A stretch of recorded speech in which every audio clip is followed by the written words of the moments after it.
Olá, eu sou a Juliana Santos. E eu sou a Cláudia Oliveira, Esse é o Devaneio das Gatas, um espaço onde a gente reflete, viaja e devaneia em voz alta. um lugar seguro para sentir juntas e, em vez de fechar respostas, ampliar sentido e simbolizar experiências. Aqui cabem as nossas dúvidas, contradições e risadas. Somos duas psicólogas amigas e mulheres em travessia, conversando sobre o que nos atravessa por dentro, enquanto a vida acontece por fora. Se você chegou buscando presença, reflexão e um pouco mais de consciência no meio do caos, fica com a gente. Esse devaneio começa agora. E aí, gata? Bom dia, Oi, tudo bem? bom dia. Vamos para mais um. Bom dia, boa tarde, boa noite para quem está nos ouvindo. Bem-vindos e bem-vindas. Sim, estamos aqui para mais um episódio para a gente devanear, né? Refletir, dar uma viajada aqui. Tô amando.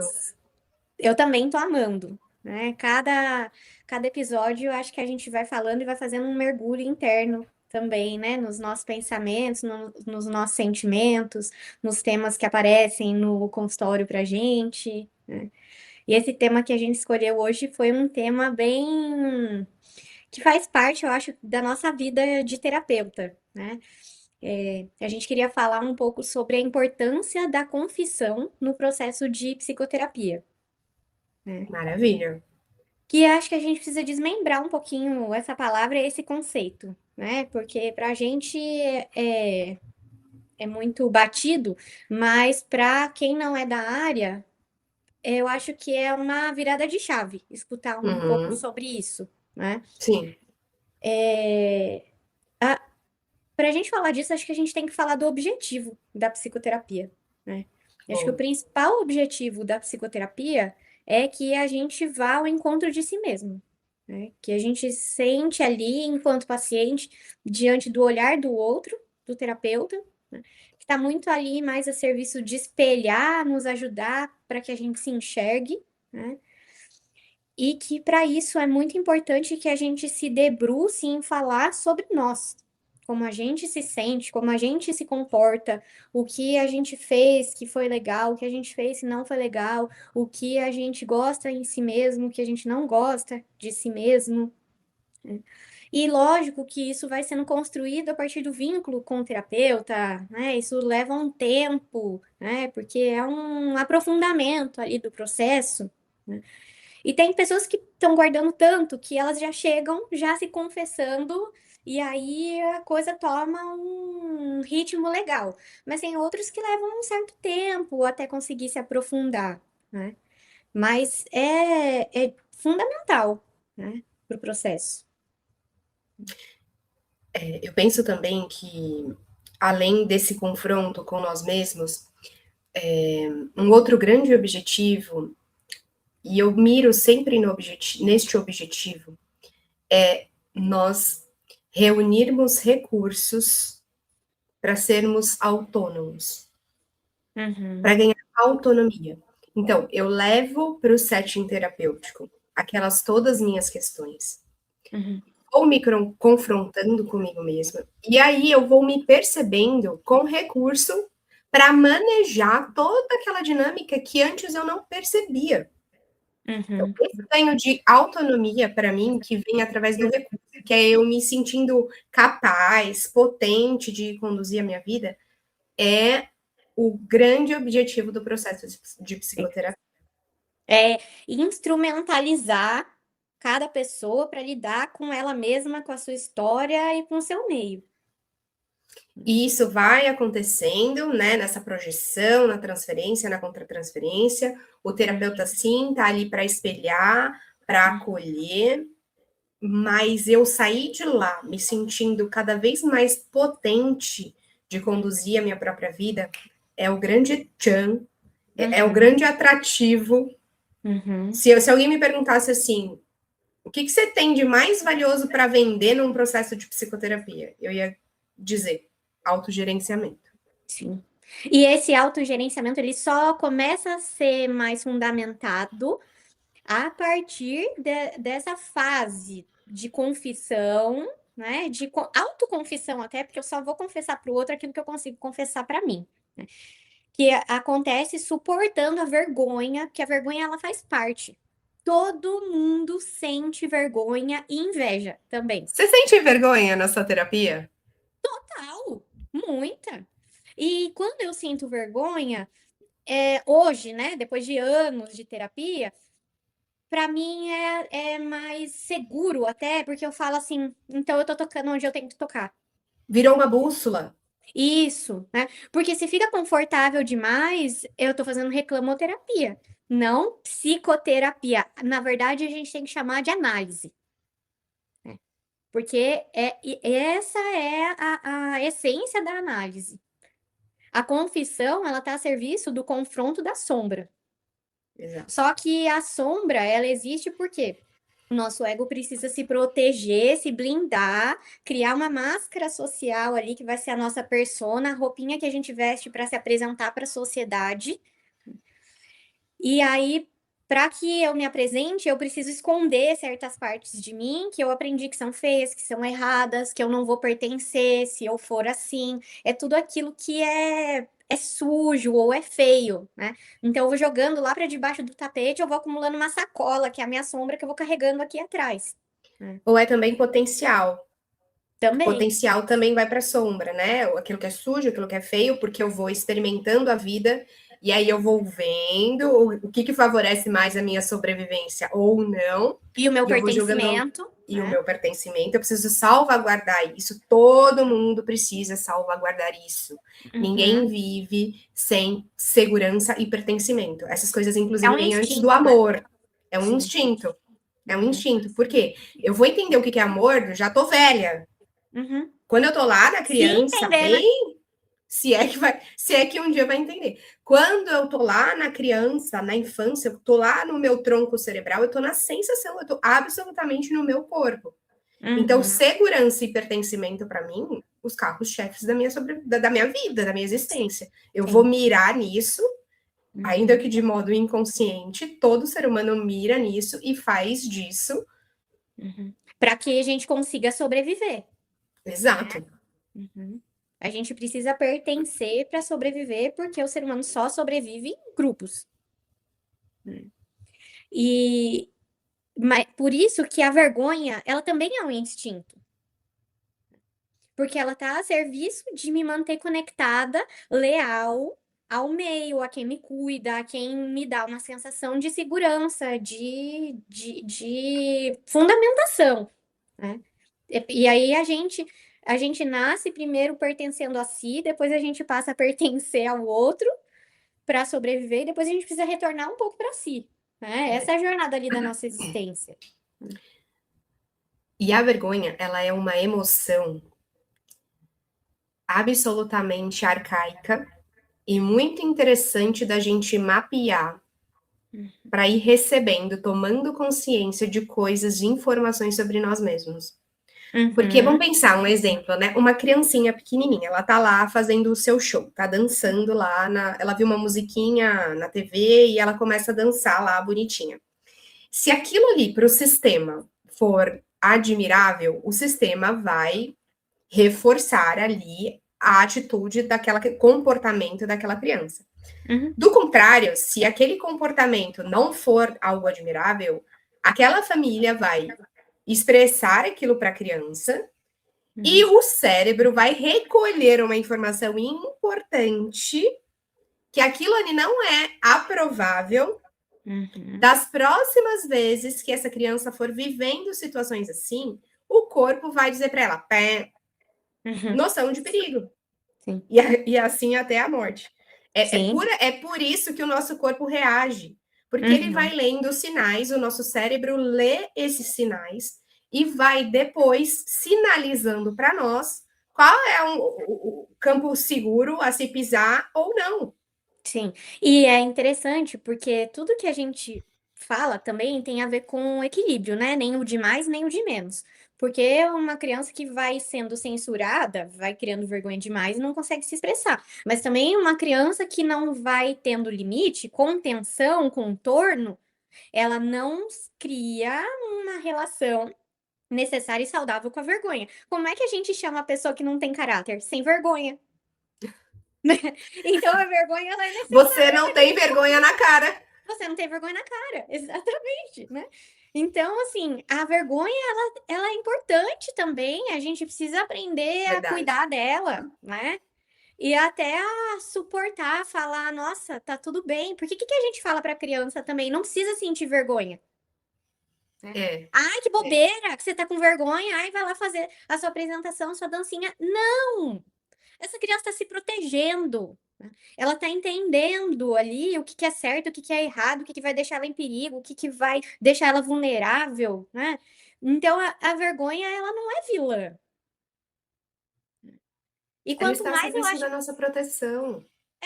Só que a gente bate numa tecla de tabu, né? Assim, medo, inveja e vergonha são grandes tabus, né? Como se a gente não pudesse sentir. E aí, acho que a Brené Brown traz muito, de uma forma brilhante, falar sobre isso quando ela nomeia tudo isso de vulnerabilidade. E são as coisas que nós mais sentimos na vida: Uhum, medo, vergonha e inveja. uhum. Todo mundo tem inveja? Tem.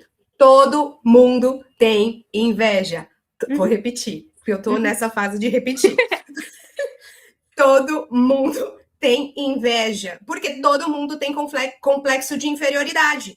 Sim. Então, em algum ponto, eu vou olhar para alguém e eu vou me sentir menos em relação àquele alguém. Sim. E isso, de alguma maneira, também é importante, porque quando eu tomo consciência disso, eu sei o que eu admiro e eu sei o que eu preciso trazer de dentro para fora. Se eu admiro no outro, é porque eu reconheço isso, porque isso também existe dentro de mim. Né? Eu E amo aí, isso. Eu amo a gente isso só de consegue admirar aquilo que a gente tem aqui que a dentro. gente tem. Né? Eu amo essa coisa da admiração, porque eu mesma levei muito tempo para cair na conta disso. Uhum. Um dia me deu um estalo que eu falei: peraí, eu vou colocar aqui no papel. Eu fiz esse exercício. Eu vou colocar aqui no papel 5 mulheres, as 5 mulheres sociais, assim, populares que eu mais admiro. E fui colocando. Aí eu falei: uau! Eu fiquei chocada com as mulheres que eu Então, até admiro. porque tem essa coisa também às vezes é mais confortável a gente ter vergonha do que se admirar, né? Para a mulher. Porque o masculino, às vezes, ele nasce com a autoestima dele encapsulada e a gente tem que vender, né? É muito mais permitido para o homem se admirar do que para a mulher. É. Então, às vezes a gente tem vergonha de se gostar. Como se fosse errado, como se fosse uma coisa fútil ou mesquinha, né? Egóica, como se fosse algo egóico. E Uhum. não. Ou a gente vai para esse lugar de autorreconhecimento, né? Eu acho sensacional esse exercício da admiração. Fica a dica para os nossos ouvintes de assim, bote aí, pegue um caderninho e bote as 5 mulheres, principalmente para as mulheres, as 5 mulheres que eu mais admiro na sociedade, X, Y, nananã. Pode ter certeza. O que eu admiro nelas? Na fulana, tal coisa. E assim por diante. Você vai receber informações super valiosas a respeito de si mesma. Ou você vai trazer para a consciência já características que você tem e não se dava conta, né? E aí vai conseguir enxergar isso em você, ou você vai trazer para a consciência características que você precisa desenvolver, mas algo ali está te travando. Verdade. E as que você já tem e não se dava conta é porque às vezes a gente tem um olhar viciado no nosso complexo de inferioridade, a gente se enxerga menor ou pior do que a gente é. Né? Porque os nossos complexos, os nossos conflitos, os nossos traumas, eles atrapalham a lente que a gente tem para se enxergar e para enxergar o mundo e a realidade.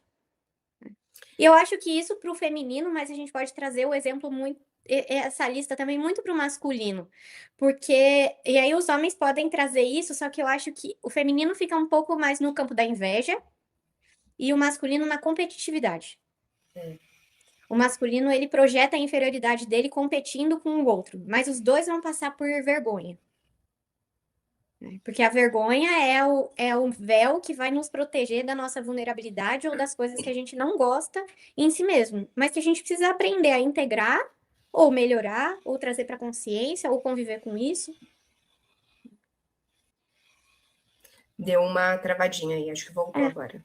aqui não tá travando, não. Depois a Você gente vai sumiu para vendo se mim. na gravação, se tá travando ou não. Você tá escutando esse barulho? Tem um barulhinho de fundo, bem fundo. Tem tipo uma britadeira aqui. Nossa, mas tá bem Nossa. baixo. Boa. Tá bem baixo. Então a gente edita isso depois. E voltando, né, para a importância da confissão ali no campo da análise. A vergonha, ela faz parte da análise, né? E a bússola é justamente a gente saber quando a gente está lidando com os nossos desconfortos ali na análise. Porque precisa construir em conjunto, terapeuta e paciente, um trabalho de criar esse vínculo, essa segurança de suportar a vergonha, entendendo que a análise não é julgamento. Só que não é porque análise não é julgamento que a gente não vai apontar as incoerências, as sombras, as coisas ruins, os erros, aquilo que precisa de certa forma ser, não queria dizer corrigido, mas não tá me vindo outra palavra, sabe? Confrontado, talvez? Confrontado, né? E por isso a gente precisa criar até socialmente uma ideia de que o setting terapêutico ele é o lugar seguro para sentir vergonha também, para sentir medo, para falar, ai, eu acho que você vai me julgar, que bosta que eu sinto isso, mas eu queria matar o fulano de tal. Mas eu fiz uma coisa escondida, né? Mas eu acho eu menti. Exatamente, as coisas mais sombrias, mais ruins. Mas eu sinto ciúmes. Ciúmes é outra coisa que a gente tem vergonha de sentir, né? Ai, eu não suporto tal pessoa. E até, eu não sei se já aconteceu com você, mas eu já fiz confissões, não que elas sejam fáceis, tá? Porque às vezes as pessoas também têm ideia de que nós, antes de eu ser uma boa terapeuta, eu busco ser uma boa paciente. Porque Jung Então, dizia, e boa paciente não é a paciente. A gente não tá levando a nossa persona, a nossa máscara social, a melhor roupinha que você vai vestir para terapia. Você vai levar seu trapo. Vale deixar claro o que é uma boa paciente. Boa paciente é aquela que faz valer o seu investimento ali. Isso, porque eu acho que tem. Todo mundo passa por isso, né? De endeusar o seu terapeuta e querer a aprovação dele. Né? Por isso que a terapia é uma jornada longa, né? De até você entender, nossa, o que eu tô fazendo aqui? Para que é? Como é que é esse trabalho? Né? Quão profundo é isso? E eu faço muito a distinção, eu acho que é importante a gente frisar isso aqui. Eu posso fazer trabalhos terapêuticos de várias N formas. Normalmente, as terapias integrativas, elas são esses atendimentos mais pontuais, em que eu faço uma coisa ali, eu olho pontualmente para uma questão, e tá tudo certo, e são muito válidas.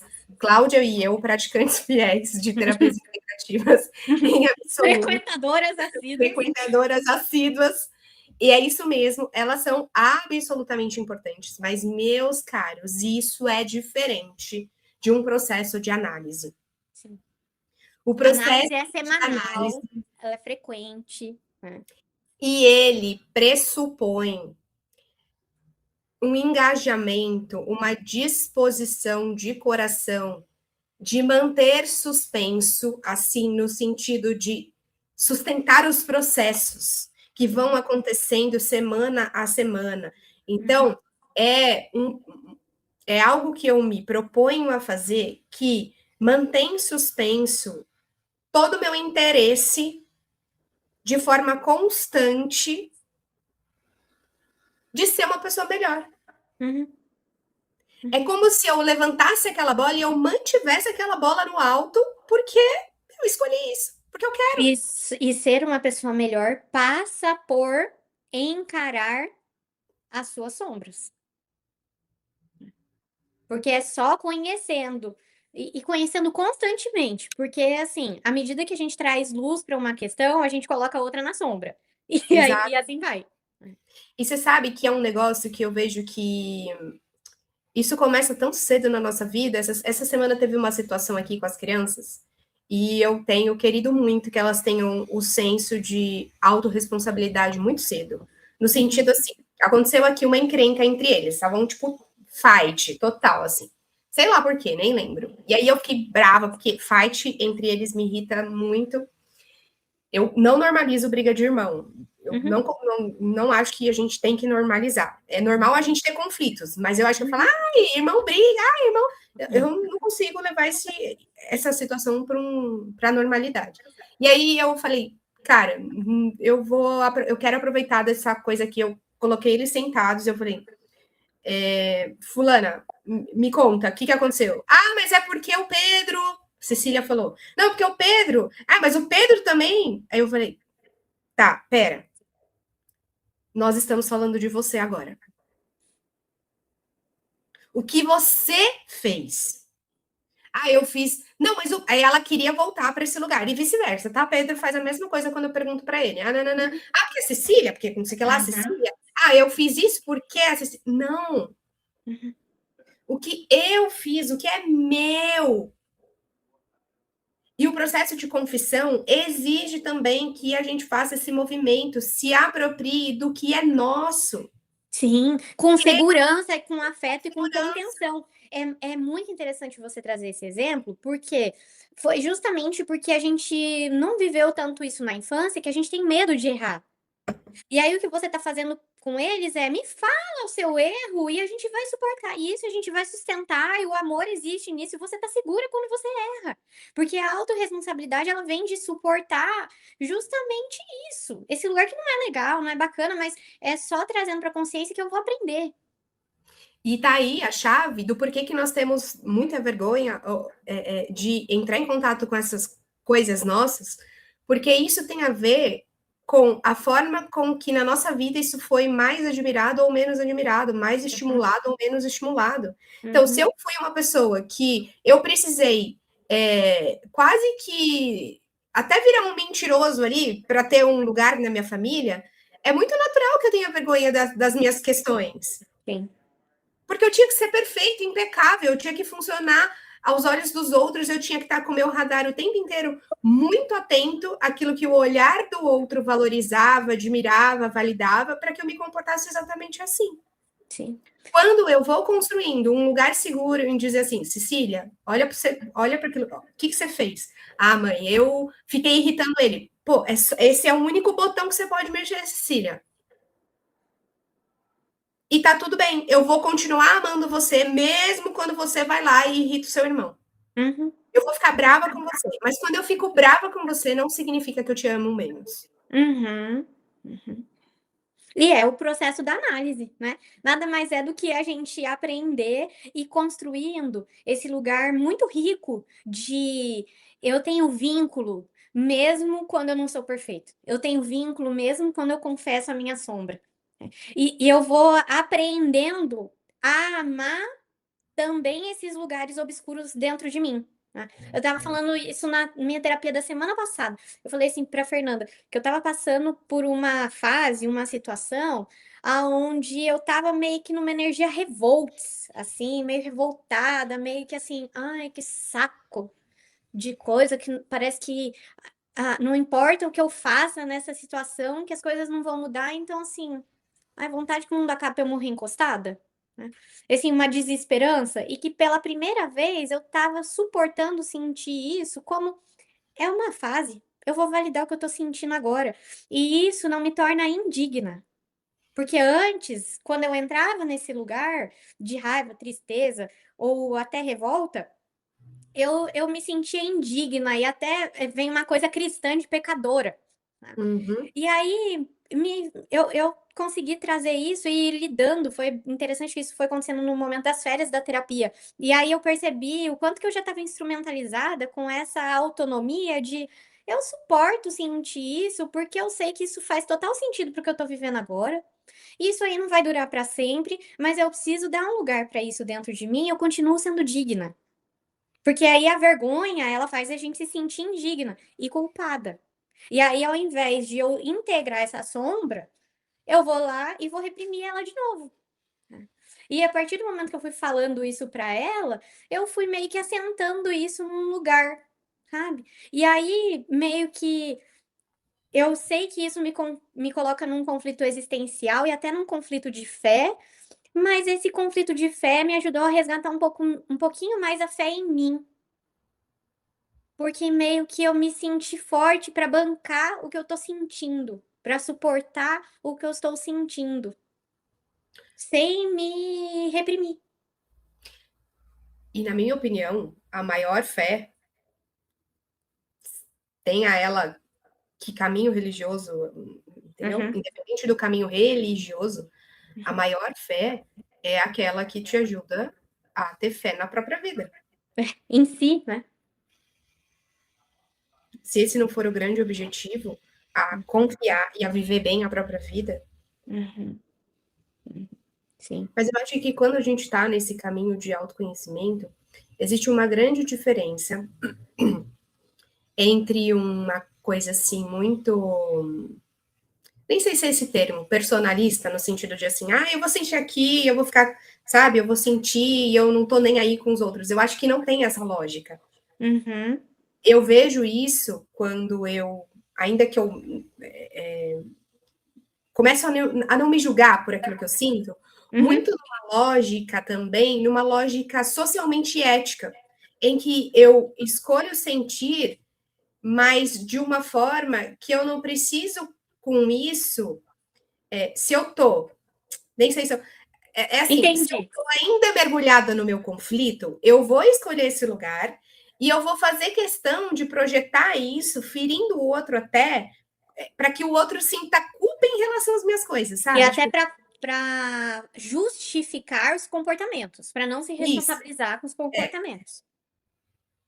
E nessa esfera já, com alguns degraus subidos em relação ao próprio caminho, eu vou para esse lugar, mas não para esse lugar no sentido egoísta da coisa. Mas eu vou para esse lugar, inclusive, porque eu já entendi que essa responsabilidade não está nas costas de ninguém, está na minha própria. É de consciência, né? Não é de justificar. Até porque não é o outro que precisa compreender o que você sente. Primeiro é você. Uhum. Se você tá tendo que se justificar demais, tem alguma coisa aí. E até para aprender a sentir sem vomitar o seu sentir no outro, sem explodir o seu sentir no comportamento. Porque não é porque a gente sente que a gente tem que ser uma bomba relógio. Até porque se eu tô vomitando o tempo todo, como é que eu tô suportando o meu sentir? Uhum. Se eu saio chorando tudo para todo mundo o tempo todo, se eu saio, sei lá, agredindo todo mundo o tempo todo, né? Aí eu tô colocando só as minhas coisas para fora, para fora, para fora. Em que momento eu vou me ver? Eu vou me perceber? Eu vou me sentir? Eu vou estar comigo mesmo? Não é um processo fácil. Parece Uhum. fácil, mas não é. Uhum. O sentir consciente, ele não é só sentir. Estou triste, vou sentar aqui. É eu me conectar com o meu sentir e me perguntar qual é a melhor forma de gerenciar esta emoção. Uhum. Do que eu preciso agora? Do que eu, O o que que eu eu posso preciso? fazer por mim agora? Qual é o recurso que eu posso lançar mão para me ajudar neste momento? Uhum. Uhum. Sim. De onde vem esse sentir? Uhum. E aí, na psicoterapia, a gente vai aprendendo a conversar consigo mesmo também, à medida Uhum. que a gente conversa ali na análise. As perguntas que eu vou ouvindo na análise, a análise ela também é pedagógica.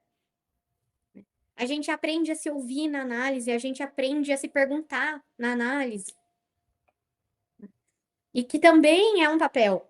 Eu gosto da troca, né?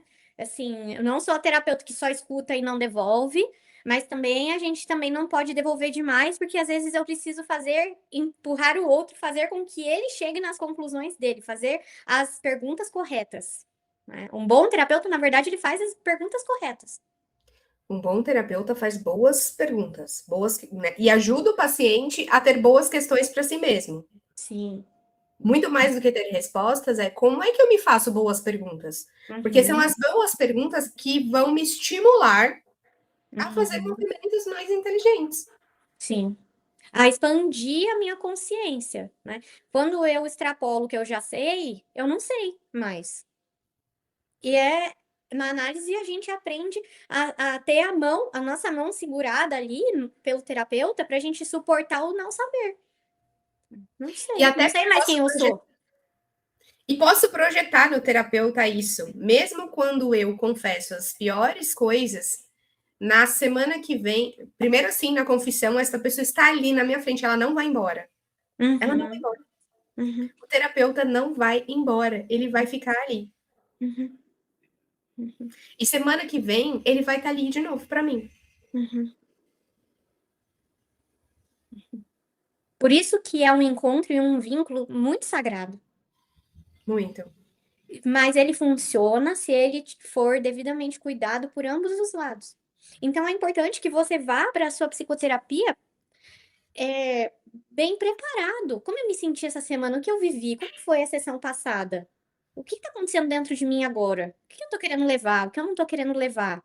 E lógico que às vezes a gente vai para terapia falando, nossa, não tenho que levar, tá tudo bem. Mas se sempre eu não tenho que levar, se nunca eu parei para me sentir, me perceber, refletir, a psicoterapia não é 50 minutos, 1 hora por semana.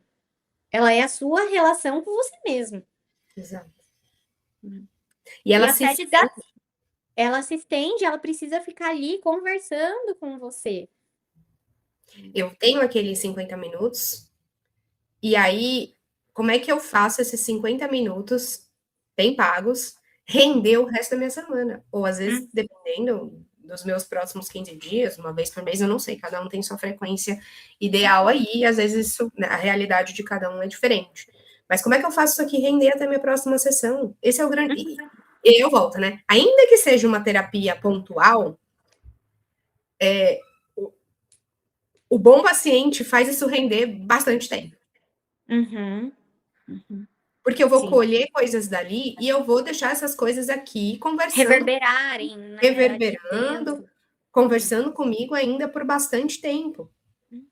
E aí tem muitas vezes daqueles pacientes factuais que vão para a terapia e contam fatos, e tá tudo bem contar fatos, não tem nada de mal nisso.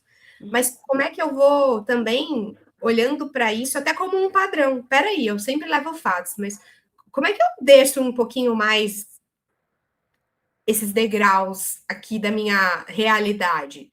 Como é que eu começo a simbolizar um pouquinho mais? Como é que eu aprofundo um pouco mais aqui, sabe? Porque tá tudo bem contar fatos, mas os fatos é uma espécie, eu vejo, quando a gente só fica contando fatos, eu vejo isso um pouco como uma espécie de ficar hipnotizado dentro do nosso próprio conflito, né? Isso daqui me protege, contar fatos, ser factual me protege dentro de uma atmosfera bem cotidiana, e aí eu não aprofundo, até porque eu tenho medo de entrar em contato com essas minhas coisas aqui. Tá tudo bem, o setting é seguro.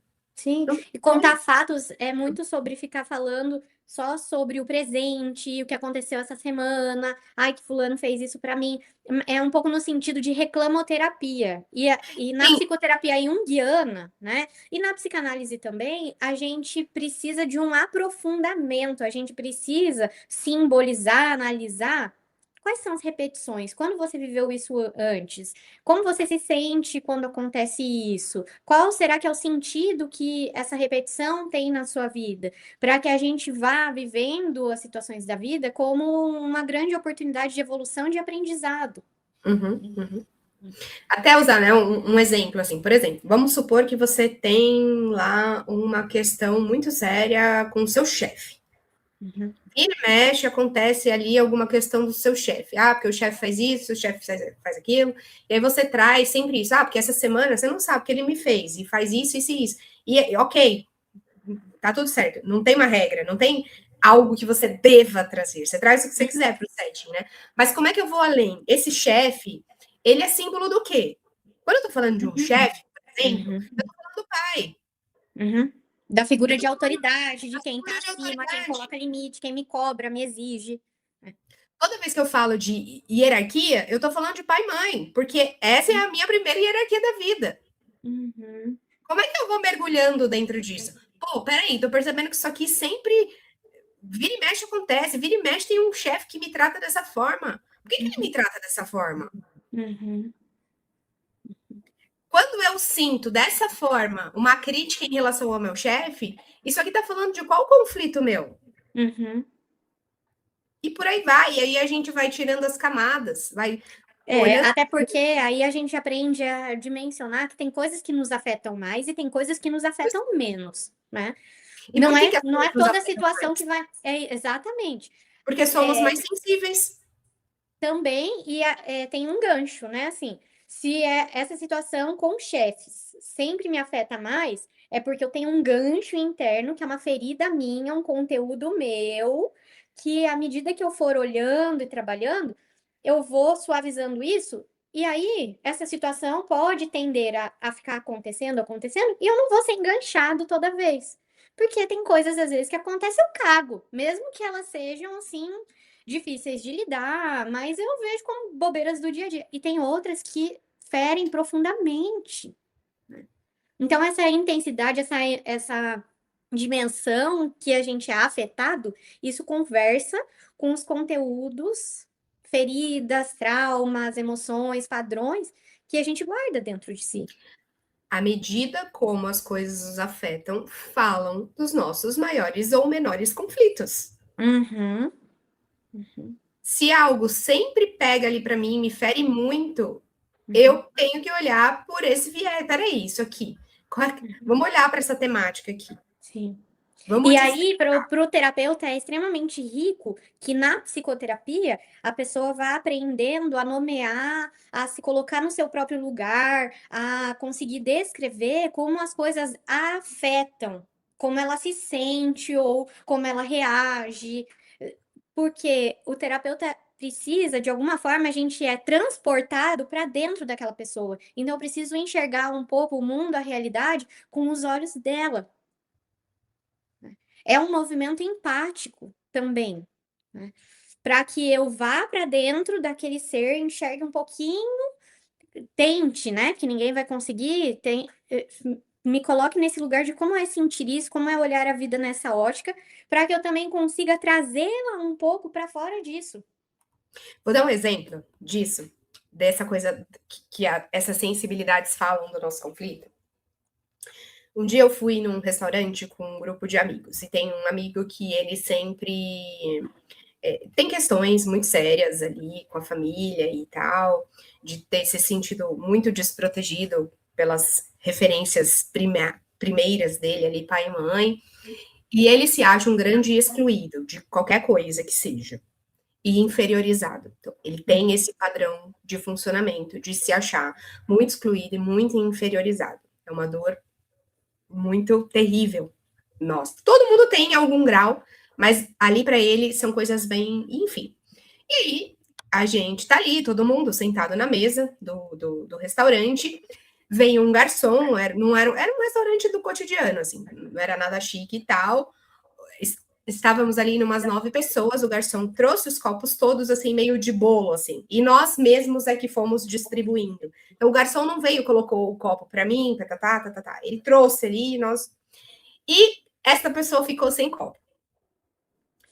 E aí, quando ele se percebeu sem copo, ele olhou para o garçom e disse assim: Ô fulano, já que você esqueceu de mim, agora me traz. Tá. Nem lembro mais se ele falou. Você já reagiu, né? Já foi Ele reativo. já aquilo ali já foi, sabe?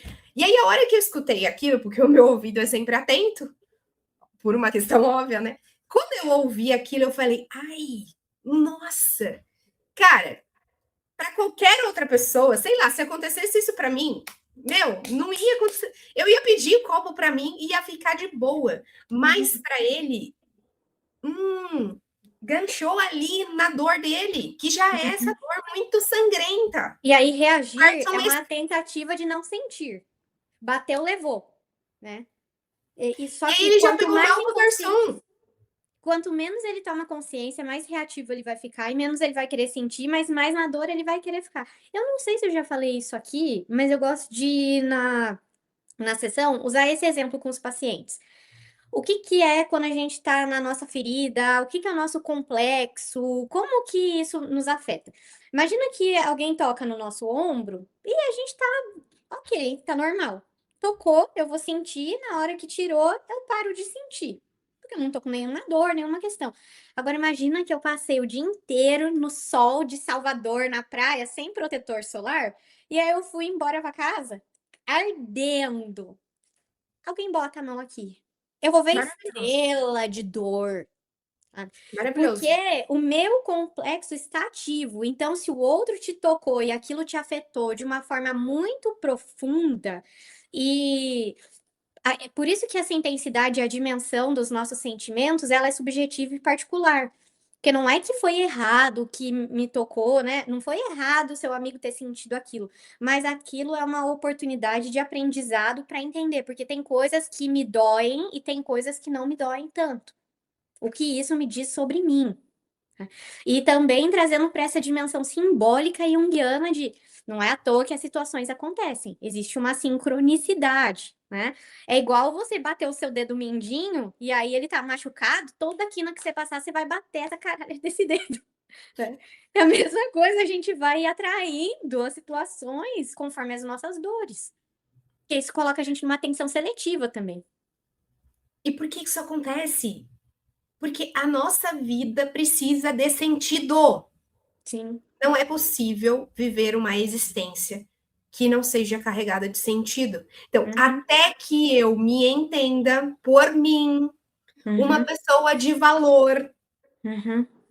me legitime, me valorize, me valide, Uhum. o garçom vai esquecer de mim.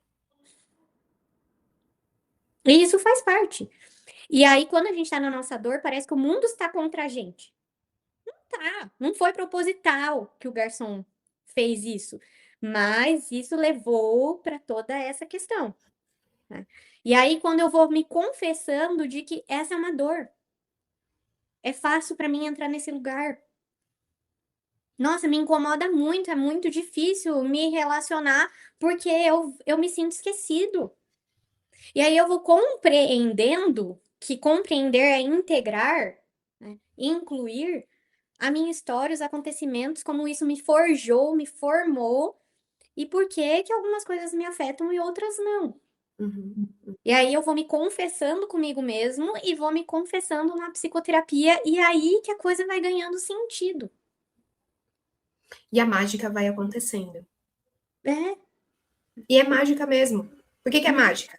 Porque nós não vemos concreto. Às vezes o paciente fala assim: ai, quanto tempo eu vou ter que fazer terapia? Meu querido, eu não sei te responder essa pergunta. Simplesmente, eu falo que é mágica, é uma brincadeira, óbvio, né? Mas é porque a gente precisa estar atento para perceber, inclusive, os resultados da psicoterapia. Por quê? É. Onde o maior resultado da psicoterapia acontece? No meu modo de perceber as coisas. Uhum. De repente, se o garçom esquecer ou não esquecer, tanto Não vai faz, fazer tanta diferença não assim. vai mais me afetar. Uhum. É desse jeito, é sutil também. Sim. Eu Até amei esse porque tema. né? E é um tema que a gente poderia aprofundar mais. Mas eu acho que a gente precisa ter paciência também com os conflitos, porque, usando esse exemplo, se o seu amigo tiver num processo de análise, numa psicoterapia, ele vai começar a trazer consciência. Eu sempre vou para esse lugar, eu sempre me sinto assim. E ele ainda não vai conseguir fazer nada com isso, mas ele vai conseguir enxergar. E aí a coisa vai evoluindo, evoluindo, até que aquilo não vai doer tanto assim, mas não é um botão que a gente aperta. E aí, ao mesmo tempo, a gente tem que ter amorosidade, gentileza consigo mesmo e paciência com o processo. Porque tem dores que são muito profundas e permanentes. Tem conflitos que a gente meio que esgota o tema e aí muda de tema depois. E tem outros que são tão profundos da nossa personalidade mesmo, que a gente vai esbarrar neles a vida toda. Mas eu queria deixar um recado aqui pra gente, para quem está nos ouvindo, que é assim, ó, aprenda a gerenciar de uma forma muito sábia paciência e urgência. Por quê? Psicoterapia não é algo que a gente que funcione com pressa, não é. Em contrapartida, a vida é urgente, no sentido de não termos tempo a perder. Então, como é que eu vou equilibrando de um jeito bem amoroso paciência e urgência? Meus queridos, A gente não precisa ter pressa. Mas, meus queridos, a gente precisa ter urgência em viver. Porque é no estalar de dedos que tudo se vai. Então, como é que eu posso? Tenho uma urgência de viver. Porque como é que eu posso tornar a minha vida mais significativa, um pouco mais significativa, todo santo dia, para que a nossa existência valha. E viver o bom e o ruim. Viver o Sim, positivo porque e o negativo. O prazer é viver uma vida maravilhosa não é viver só coisa boa, Uh-uh. tá? Porque pode ser que alguém me ache viver louca, com mas assim, presença e significado, porque a dor faz parte da vida. e profundidade, tá? Pode ser que alguém me ache louca, mas assim, a morte da minha avó foi maravilhosa para minha existência. Tá? E eu vou explicar, porque ela foi vivida na profundidade que ela devia ser vivida, ao mesmo tempo que é uma das minhas maiores dores. Como é que eu dou sentido para a dor também? E eu sei que não é fácil, que tem dores que rasgam, tem dores, meu Deus do céu, tem dores que... Valeu? Gostei. Ai, eu tô gostando disso. Até a próxima, então.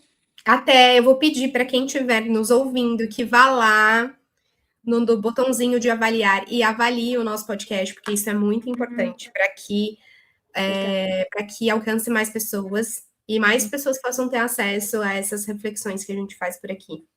A gente dá o nosso melhor, a gente faz isso com tanto amor, com tanta dedicação, que mais pessoas merecem refletir com a gente. Isso. Tá sendo uma delícia. Eu tô Até a amando. próxima. Até. Um beijo. Beijo. Beijo para vocês todos. Tchau.